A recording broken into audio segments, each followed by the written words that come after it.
5 disturbing, true thunderstorm horror stories. Story 1, Stormy Night, by Joseph A.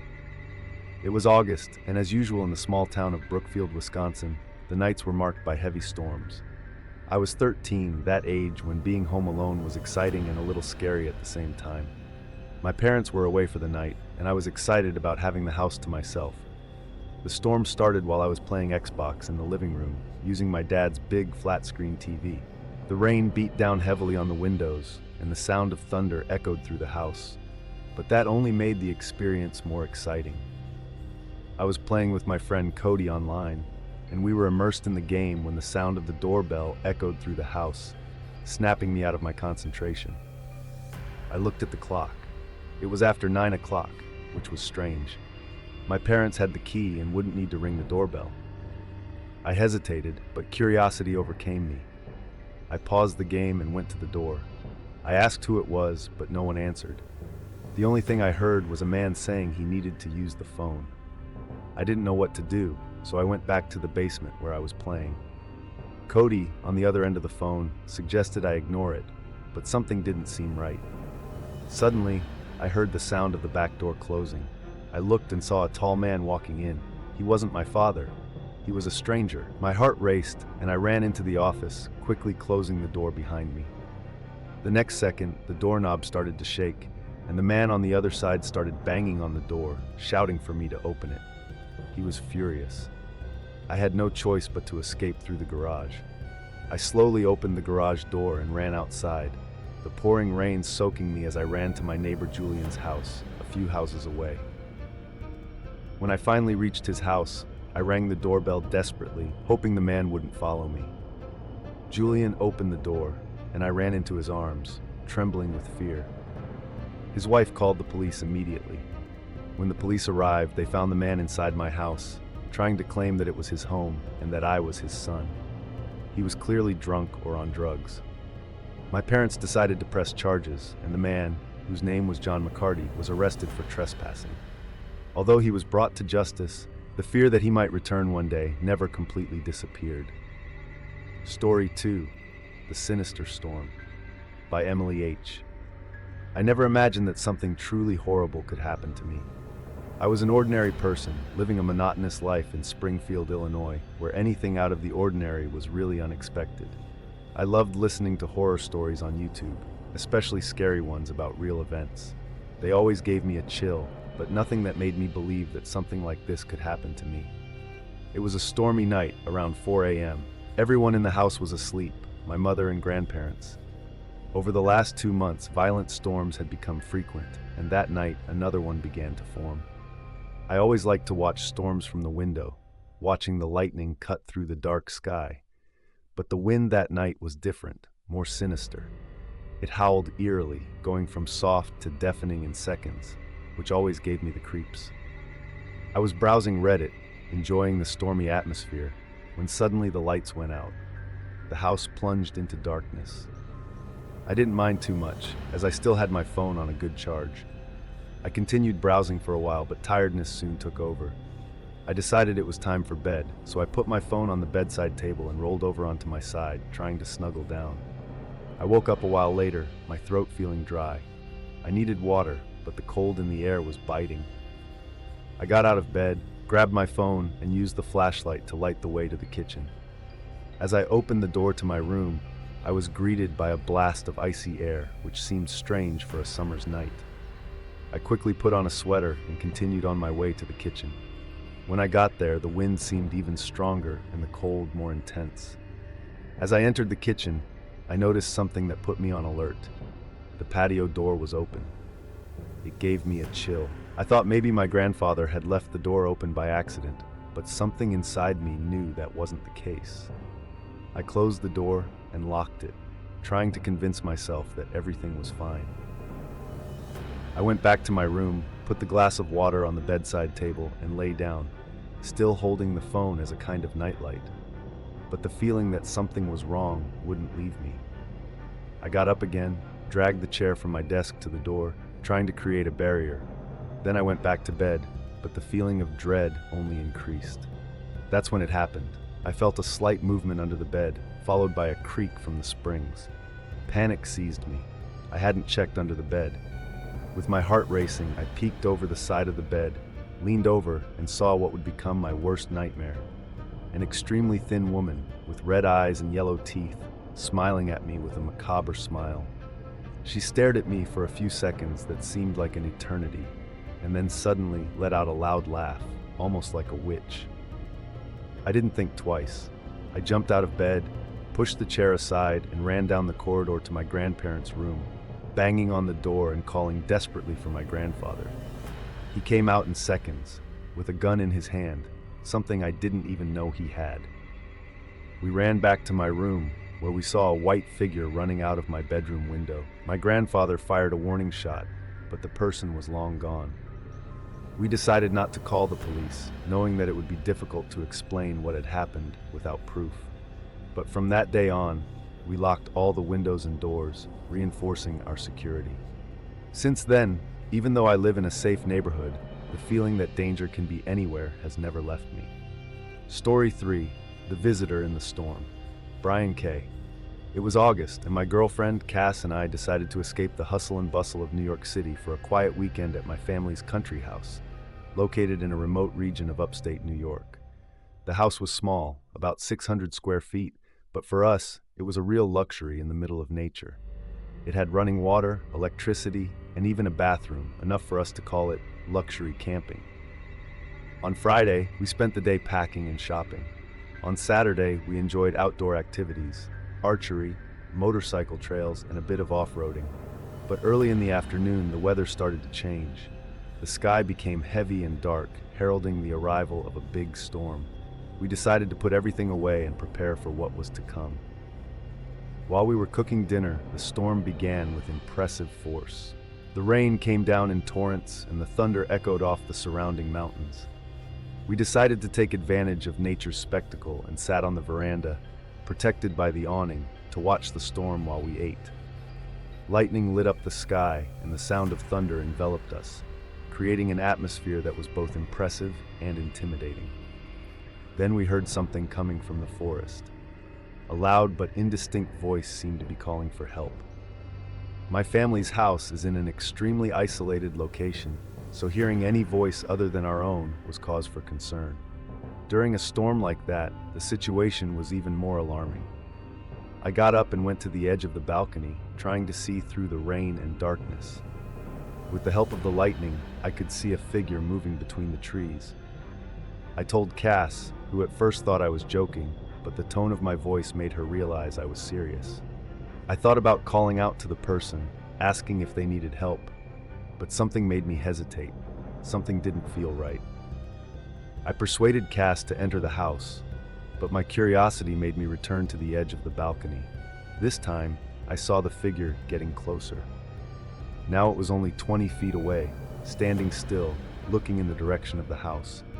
When a flash of lightning lit up the sky, I could clearly see a man standing there, wearing light-colored, almost white clothes. He didn't move, he just watched us. I quickly entered the house and locked the door, feeling my heart race. Cass noticed my concern and, seeing my expression, became even more frightened. I tried to calm her down, saying that maybe it was just someone looking for shelter from the storm. But deep down, I knew something was very wrong.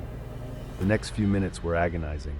We stood in silence, listening to the storm outside, waiting for the person outside to approach the door. It was then that we heard footsteps on the balcony. There was no knock on the door, but the sound of someone trying to open the handle. Fear overtook me, and I felt a rush of adrenaline run through my body. Cass ran into the room, calling me to come along, but I wanted to see what was going on. I turned off the light in the room and opened the curtain, hoping to get a clear view of who was outside. When I pulled back the curtain, I saw the man from before running away from the window, disappearing into the darkness. I went into the kitchen to check another window, and that's when I realized something even more disturbing. There was a face on the other side, staring at me, even though the rain was fogging up the glass.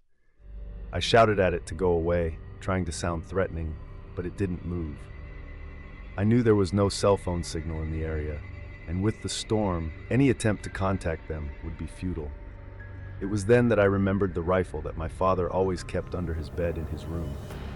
I ran into the bedroom, where Cass was shaking with fear, and grabbed the rifle. I loaded it and decided it was time to end the situation. Suddenly, we heard a bang on the bedroom window, followed by another in the living room. There was more than one person outside. I told Cass to stay in the bedroom while I went out to face whatever it was. With rifle in hand, I opened the front door and pointed the gun into the darkness. There was no one on the porch, so I went down the steps and started looking around the house. That's when I saw the man from before, standing in the same place where I first saw him. He was just watching me, motionless. I raised my rifle and fired into the air. I heard the man scream and run off into the forest, accompanied by other voices that drifted away into the darkness. They finally left. The next morning, we decided it was time to leave. We didn't find any signs of forced entry or vandalism, but whatever had happened the night before had left us shaken. Since then, we've been back to the house a few times, but never again alone. The feeling of vulnerability in that place has never been the same. Story 4, The Intruder in the Storm. Kate 8, it was September, and a violent storm was bearing down on Greenville, South Carolina. I was home alone, my parents had gone out for dinner, and the idea of having the house to myself sounded great. My parents' house was in a quiet neighborhood, with houses set apart from each other, surrounded by trees. The only thing that bothered me was the fact that during storms, I always felt that something was about to go wrong. The storm started earlier that evening, with lightning lighting up the sky and thunder echoing through the deserted streets. I was watching a movie in the living room, snuggled up on the sofa with a bowl of popcorn, when I heard the sound of something crashing through the kitchen window. At first, I thought it was just the strong wind throwing branches against the house, but the sound persisted, rhythmically, as if someone was knocking on purpose. I got up cautiously and went into the kitchen, trying not to make a sound. The lights were flickering because of the storm, creating an even more tense atmosphere. When I finally reached the kitchen, I looked up at the window and saw a shadow moving outside. My heart raced. It looked like a human figure, but with the darkness and the pouring rain, I couldn't see clearly. My first reaction was to pick up the phone and call my parents, but the signal was weak and the call didn't go through. I was isolated. The knocking continued, this time louder and closer. I then decided to hide in the pantry cupboard, a cramped place, but one where I knew I could be safe for a while. From inside the cupboard, I heard the sound of the back door opening. Someone had come in. The silence that followed was disturbing, only interrupted by the sound of the storm outside. The figure was now inside the house, and I was trapped. I held my breath, trying not to make a sound. I heard heavy footsteps approaching, first in the kitchen, then down the corridor that led to the living room. The intruder was exploring the house, and I had nowhere to go. Finally, I heard the footsteps return to the kitchen. The pantry door was ajar, and I could see the silhouette of the intruder approaching. He was wearing a dark raincoat, his face partially covered by the hood. When he opened the door, our eyes met. He seemed surprised to see me there, and for a moment we both stood still, not knowing what to do. Then, with one swift movement, he pulled a knife from his pocket. Before he could get any closer, I pushed the pantry door with all my might, hitting him and sending him tumbling backwards. I seized the moment and ran out of the house, through the storm towards the nearest neighbor's house. I arrived at the house of Mrs. Collins, an elderly woman who always gave me sweets when I was a child. I knocked desperately on the door until it opened. I told her what had happened, and she immediately called the police. When the police arrived at my parents' house, the intruder had already disappeared. They didn't take anything, but the feeling of terror he left behind stayed with me for a long time. To this day, the sight of that shadowy figure entering my house during the storm haunts me. Story 5, The Road Visitor, Mike J. It was an October night in Salem, Massachusetts, known for its stories of witches and strange happenings. My friend Mike and I had decided to spend the weekend at his family's cabin, located in a secluded area outside the city, surrounded by a dense forest. It was the perfect place to relax and forget about the problems of city life. That night, a violent storm began to form. Lightning lit up the sky and the sound of thunder made the cabin's windows shake. We were inside, playing cards, when the power went out. The hut was in complete darkness, and the only sound was the rain hitting the roof and the wind howling around. We decided to light some candles to illuminate the room, and Mike suggested that we should take advantage of the atmosphere and tell horror stories. We started sharing local legends, laughing at the stories that seemed absurd. But as the night wore on, the laughter subsided and a feeling of unease began to wash over us. It was then that we heard the sound of a car approaching. This surprised us, as the road leading to the hut was not very busy, especially during a storm like that. We looked at each other, not knowing what to think. The sound of tires in the mud and the car door opening was followed by knocks on the cabin door. Mike was the first to get up, but I followed close behind. When he opened the door, we were greeted by the sight of a drenched man with worn-out clothes and an expression of despair. He explained that his car had broken down on the road and that he needed help. Something about his appearance bothered me, but politeness prevented me from refusing. Mike, being more confident, invited him inside to dry off while we tried to figure out how to help him. The man entered the hut, and immediately the atmosphere changed. He seemed nervous, looking around the hut as if he was searching for something. We sat down at the table, offering him some hot coffee. As we talked, he started asking strange questions, like whether we were the only ones in that area, or whether we were waiting for someone else. The discomfort I'd felt before only increased, but Mike, trying to be the perfect host, answered all the questions calmly. It was then that I realized something that left me cold. There were mud marks on the ground, not only near the front door, but also in directions the man shouldn't have gone.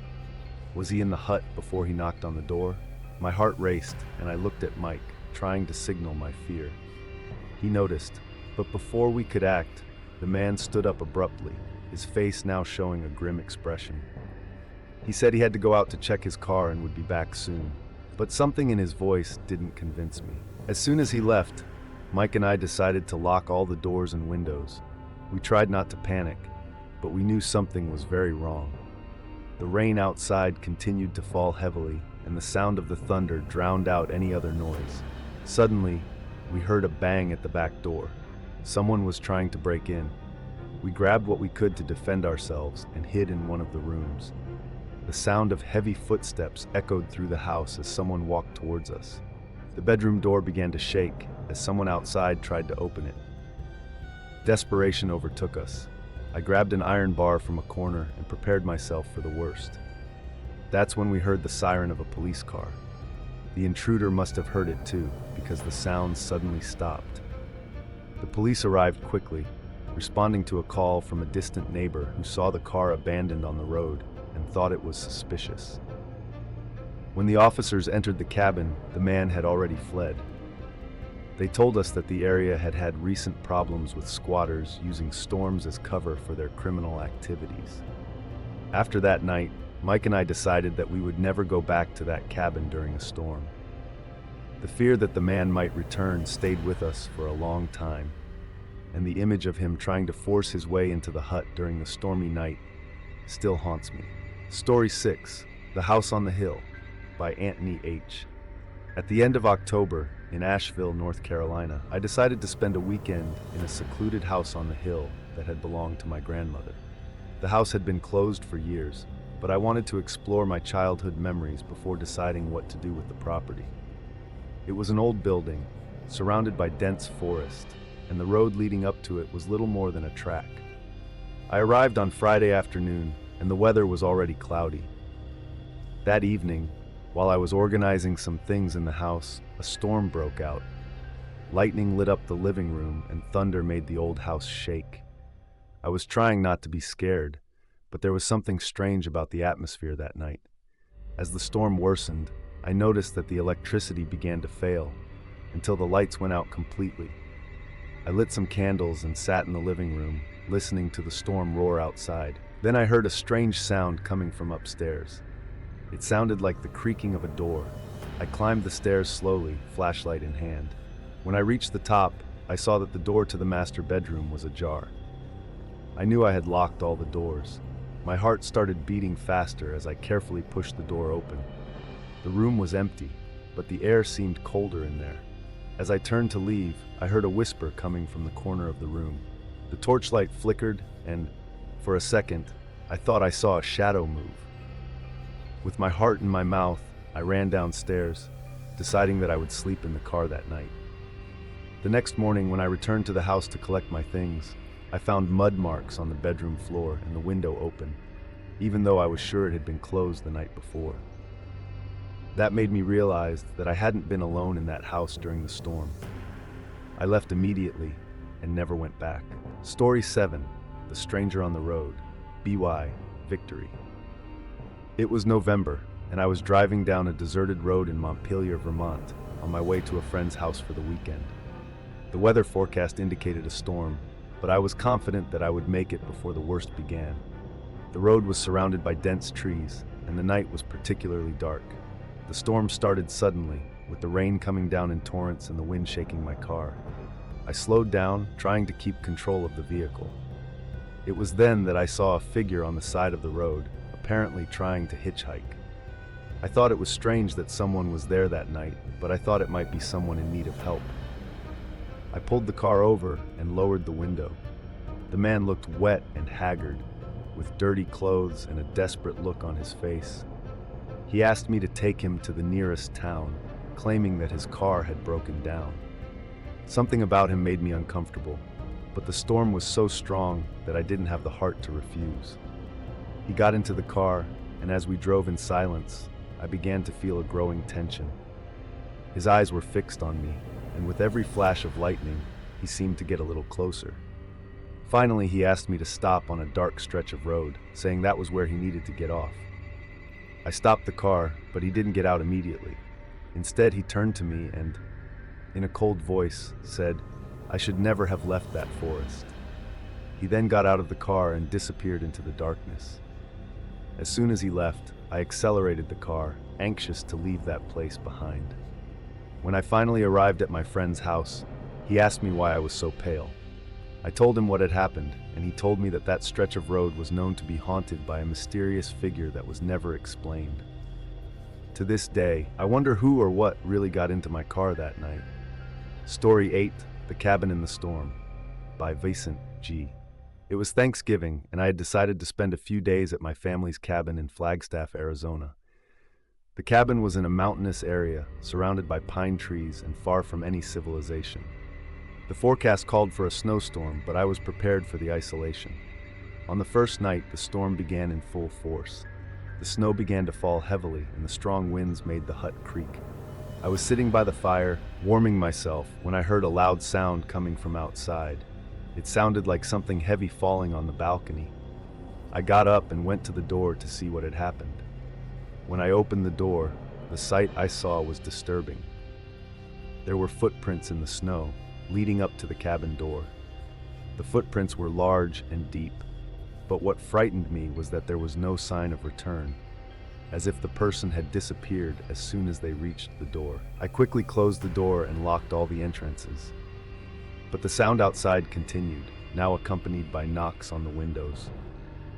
I knew I was alone in the cabin, but the knocks were coming from all sides. I tried to calm down and think rationally, but fear took over.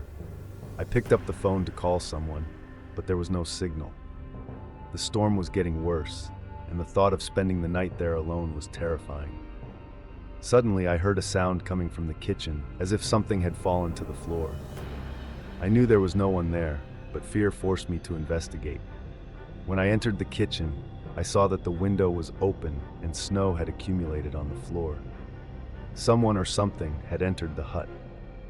I ran out of the hut, oblivious to the storm.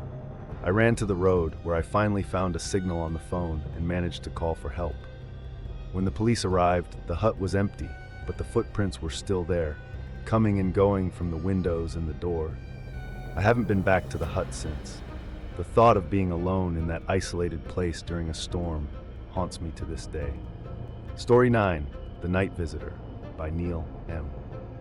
In December, my wife and I were at our cottage in Bar Harbor, Maine, enjoying a romantic getaway before Christmas. The house was on a spacious plot, surrounded by dense forests and a breathtaking view of the ocean. But that night, a violent storm was about to hit. As the storm intensified, we were sitting in the living room, enjoying the warmth of the fireplace, when suddenly the lights went out. We sat in silence for a moment, listening to the wind howl outside. We grabbed flashlights and decided it would be best to go to the bedroom and try to get some sleep. About an hour later, we were woken up by a loud sound coming from the balcony. It sounded like something or someone was walking outside. I went to the window and, using the flashlight, tried to see what was going on. In the middle of the storm, I saw a figure standing near the door, watching the house. The figure was tall and wearing a dark coat, but it was impossible to see its face. My wife got scared and asked me not to go out, but something in me wanted to confront that stranger. I grabbed a baseball bat that I kept in my room and went downstairs. When I opened the door, the cold wind hit me and the figure was no longer there. All that remained were boot prints in the snow, disappearing into the forest. I closed the door tightly and locked all the windows and doors again. It was a long night, and the sound of the storm combined with the feeling of being watched meant that none of us could sleep. The next morning, the storm had passed, but the marks in the snow were still there. None of us could explain what had happened, but we've never been back to that cottage since. Story 10, Missing in the Rain, by Michael B. It was March, and I was returning from a business trip in Seattle, Washington, driving along a country road at night. The forecast called for heavy rain, and the sky was dark with heavy clouds that promised a storm. As I drove, the rain began to fall heavily, and I had to slow down. The road was deserted, and the only sound was that of the tires in the water and the distant thunder. It was then that I saw a man walking along the side of the road, completely soaked. I pulled the car over and asked if he needed help. The man looked upset, with dirty clothes and a lost look on his face. He said he was looking for someone, but didn't explain who. Something about him made me uncomfortable, but I decided to offer him a ride to the nearest town. During the journey, he barely spoke, just stared out of the window as the rain continued to fall. I asked him several times if he was okay, but his answers were vague. Finally, we reached a small town where he asked to get off. As soon as he got out of the car, I felt an immediate sense of relief. But when I looked in the rearview mirror, he had disappeared. I got out of the car and looked around, but there was no sign of him. I went into the nearest cafe and asked if anyone had seen the man, but no one knew what I was talking about. Confused and scared, I got back in the car and continued my journey. To this day, I don't know who that man was or how he disappeared so quickly. But the memory of that rainy night haunts me, and I've avoided driving on deserted roads during storms ever since. Story 11, The Voice in the Storm, by Jimmy K. It was a cold January night in Portland, Oregon, and a violent storm was sweeping through the city. I lived alone in an old apartment downtown, in a building that had seen better days. The electricity was unstable, and storms often caused power outages.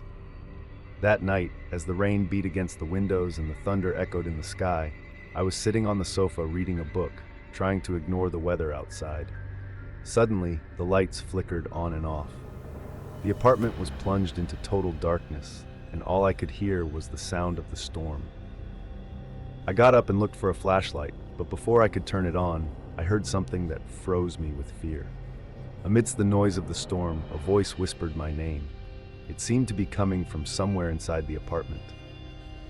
I stayed still, trying to convince myself that it was just my imagination, but the voice called again, this time louder. I decided I needed to check it out. With the flashlight in my hand, I began to walk around the apartment, calling out to see if anyone answered. The place was completely empty, but the voice continued, whispering my name over and over again. Finally, I followed the sound to the bedroom. The door was ajar, and as I pushed it open, the flashlight illuminated something I'll never forget. In the mirror, there was a shadowy figure, not mine, reflected in a distorted and grotesque way. The figure whispered my name repeatedly, as if it wanted me to come closer. Panicked, I ran out of the apartment and spent the night in a hotel. The next day, I went back with a friend to collect my things. The mirror was broken, as if something had tried to get out of it. I never went back to that apartment. and to this day, I can't look at mirrors during a storm. Story 12, The Mysterious Passenger. Joel H. In April, I was driving along a country road in Charleston, South Carolina, returning from a visit to my parents' house. It was late at night, and a storm was brewing, with lightning flashing across the sky and the sound of thunder echoing in the distance. The road was deserted and the wind was shaking the trees around. Suddenly, I saw someone hitchhiking on the side of the road. I stopped the car, and a middle-aged man in drenched clothes approached.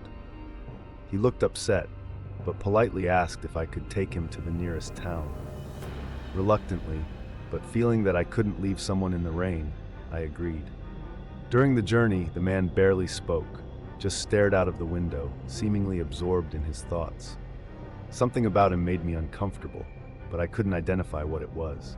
When we finally reached the city, he asked me to stop in front of a cemetery. He got out of the car without saying anything and started walking towards the gates. Curious, I watched him as he disappeared into the darkness. But something caught my eye. The name on the cemetery gate was the same one he had given me when he got into the car. The next day, I went back to the cemetery to see if I could find an explanation.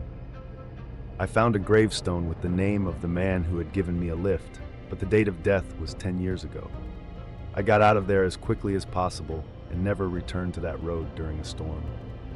Story 13, The Abandoned House, by Neil M. At the beginning of June, some friends and I decided to explore an abandoned house on the outskirts of Savannah, Georgia. The house had a reputation for being haunted, and many local legends revolved around it. We decided to go at night, during a thunderstorm, to make the experience even more exciting. We arrived at the house just before midnight, and the storm was at its height. Lightning illuminated the house, revealing its old and worn structure. The front door was open, as if inviting us in. Armed with flashlights and courage, we began to explore. The inside of the house was in ruins, with old furniture covered in dust and cobwebs in every corner. As we walked through the corridors, the sound of rain and thunder created a terrifying atmosphere. But what really scared us was when we heard footsteps upstairs. We decided to investigate, climbing the creaking stairs. When we reached the top, the lights from the lanterns began to flicker, and a feeling of intense cold came over us. It was then that we saw a figure at the end of the corridor, a tall, indistinct shadow that seemed to be watching us. We tried to talk to the figure, but it disappeared before we could get close. Frightened, we decided it was time to get out of there. But as we were going down the stairs, the doors of the house started banging violently, as if something or someone was trying to stop us from leaving. We ran out of the house, and as soon as we crossed the threshold, the storm seemed to calm down a little. We never went back to that house, and to this day, none of us knows what really happened that night. Story 14, The Mansion Room, by Eileen. It was July, and I was staying in an old mansion in Newport, Rhode Island, converted into a bed and breakfast. The mansion was known for its historic architecture and for being supposedly haunted. I was on a business trip, and as the other lodging options were full, I ended up staying there. On the first night, a storm began to brew, with thunder echoing off the hills surrounding the mansion. My room was on the second floor, with large windows overlooking the garden. The atmosphere in the mansion was heavy, and the corridors seemed darker than usual. That night, while I was trying to sleep, I was woken up by a strange sound. It sounded like a child crying. I got up and went to the door, but the sound stopped. I went back to bed, but soon the sound started again, this time louder. I followed the sound to the end of the corridor, where there was a locked door. I tried to open it, but it was firmly closed. The crying continued, now mixed with whispers, as if someone was trying to calm the child down. The next morning, I asked the owner of the mansion about the locked room. She was visibly uncomfortable and said that the room had been locked for many years, ever since a tragedy had befallen the family who lived there. It was believed that the child's spirit still inhabited the room, and that she cried during storms, waiting for her parents who would never return. I moved to another hotel that same morning, and vowed never to stay in a place with such a dark history again. Story 15, The Hunter's Cabin, by Melanie T. It was October, and I had decided to go on a hunting trip with some friends in a remote forest in Coeur d'Alene, Idaho. There was a cabin in the middle of the forest that we used as a base, and we were used to spending days there without seeing anyone. The forecast indicated that a storm was on its way, but we thought it would be exciting to face it in the cabin. On the third night, the storm began, with strong winds and lightning illuminating the forest. We were in the hut, warming ourselves by the fire, when we heard the sound of heavy footsteps outside. At first, we thought it was an animal, but the sound was very rhythmic, very human. We grabbed our flashlights and guns and went outside to investigate.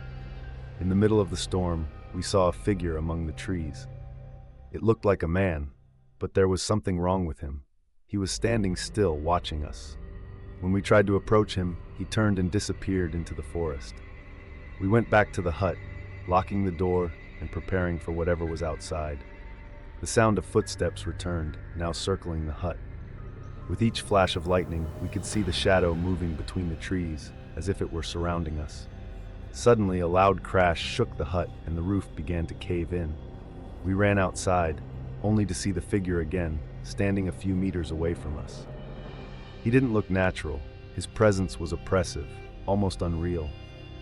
We spent the rest of the night in our cars, waiting for the storm to pass. When the day finally dawned, we went back to the hut to collect our things. Everything was in ruins, as if something gigantic had blown over.